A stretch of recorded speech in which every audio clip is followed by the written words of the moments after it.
Winter should never come in summer.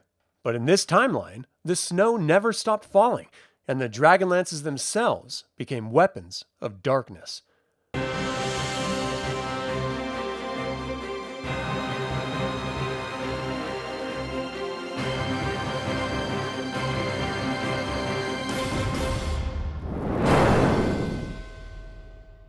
Welcome to another DragonLance Saga episode. My name is Adam, and today we're taking a look at one of the alternate timelines found along the River of Time, the War of the Darklance.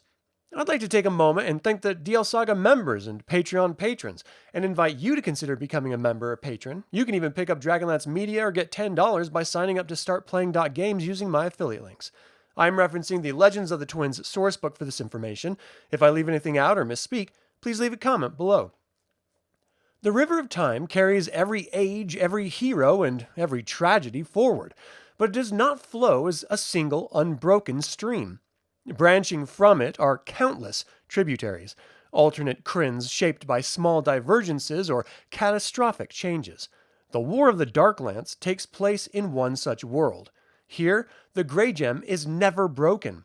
Chaos is never released. Wild sorcery and mysticism never emerge. Ambient magic lies dormant, subdued, and tightly controlled. At first glance, this seems like a safer world, but without chaos to disrupt the fabric of time, the balance itself becomes rigid and fragile. When evil learns from its failures and ceases to destroy itself, the result is not equilibrium, it is domination. At the center of this darkness stands Lord Arikan, son of Ericas. Unlike the dragon high lords of the past, Arikan does not cling to pride, infighting, or ancient grudges. Instead, he creates something unprecedented, a unified knighthood modeled after the Knights of Solamnia, but devoted wholly to Queen Takhisis. The Knights of Takhisis embrace modern ideals. They wield magic without fear. They integrate warriors, priests, and mages into a single doctrine. And most importantly, evil does not turn against itself. For the first time, the Dark Queen's forces march with discipline, coordination, and purpose. The turning point of the war comes with an act so profane that it scars the world itself. The Knights of Takhisis cannot create weapons of light, but they can corrupt them. Captured dragonlances are brought before a ritual involving three unholy artifacts: the Altar of Takhisis, the Wand of Corruption, and the Hammer of Darkness. Placed upon the obsidian altar, the dragonlances smoke and weaken. The wand suspends them in a field of pure evil, tearing at their magical essence. Finally, the hammer strikes the blade, sealing the transformation. Thus, the Darklance is born. These weapons strip the Whitestone forces of their greatest advantage, and the ritual's consequences ripple outward into the sky, the land, and the seasons themselves. In the year 383 Alt Cataclysm, Ansalon enters a nightmare, remembered as the Summer of Frost. Temperatures steadily fall throughout spring. By summer, the world freezes. Crops fail, livestock die. Starvation spreads faster than any army. The sky becomes perpetually overcast. Paladine seems powerless. Even Chislev cannot restore nature's order. Faith begins to crack. And it is in this moment of desperation that the invasion begins. The Knights of Takhisis strike swiftly. Kalaman falls. The northern wastes and Nordmar collapse soon after. At Icewall, the dead High Lord Aaron Fielthas is reborn as a Death Knight, cursed and bound to undeath. Icewall Glacier begins moving north, alive, jagged, relentless, guided by Fielthas's thoughts and emotions. Floating above it is Icewall Castle, transformed into a flying citadel. White dragons patrol the skies wielding dark lances, while Thanoi, Sivak Draconians, and barbarian tribes march below. Entire villages vanish beneath the ice. As the Blood Sea freezes solid, the Minotaurs see their moment. Led by Chot S. Kalin, they march across the ice toward Ansalon, beginning a brutal campaign of genocide against the ogres. Though larger and stronger, the ogres lack discipline. Battle after battle, the Minotaurs advance, until the thaw comes too late for Chot's secondary forces, which plunge into the maelstrom beneath the melting ice. Chot himself remains stranded on the mainland, facing an ogre counteroffensive with no retreat. The war spares no one.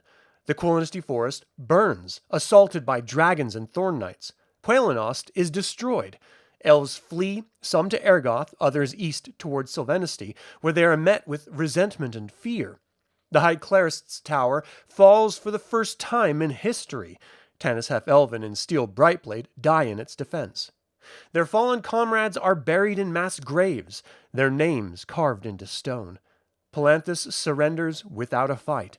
The Tower of High Sorcery is destroyed from within, as Dalamar the Dark brings it down to prevent the Knights of the Thorn from reaching the portal to the Abyss.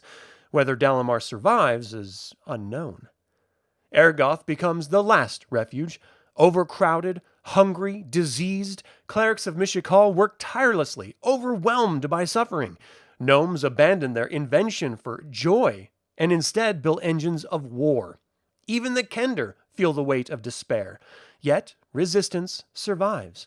Morinda Uth Brichard leads roving Solamnic Knights. Galvan Stonebreaker wages his private war.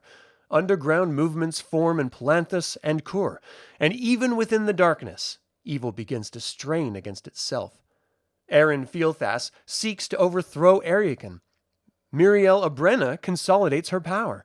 The Blood War threatens Ariakan's eastern flank. The balance may yet reassert itself. This timeline has no fixed ending. The Knights of Takhisis have conquered most of Ansalon. Winter still grips the land. Another natural winter is coming. The heroes of the Lance are gone. Now the fate of the world rests with new champions. Thieves, killers, outcasts, and survivors. People who may have to abandon honor to preserve hope. If the war can be won, the scars will remain. The land will never be the same, and the people of Ansalon will carry this darkness forever. But if the fight is abandoned, then this tributary of the River of Time ends in ice, silence, and shadow. The War of the Darklance is a world where evil learned, adapted, and nearly won.